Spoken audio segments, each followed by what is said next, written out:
if you see the education sector, there was a beginning doubt whether ChatGPT is going to reduce the critical thinking, creative thinking. It is going to reduce the quality of the research. But later, now everyone, like a calculator, like a pen, or like any other tool, now everyone has started thinking about a life after ChatGPT or with ChatGPT. Therefore, it is very important that as any other tool, we must know how to make the best use of ChatGPT. And regarding the program, the Bloom's taxonomy, OBE assessments, and that is a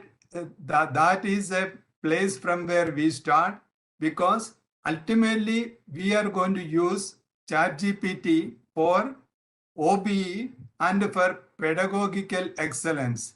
Means you can use this ChatGPT as a tool to become better teachers. And this main topic is ChatGPT and the essential AI tools that you can use in the classroom, where you can become one of the excellent teachers by making use of ChatGPT.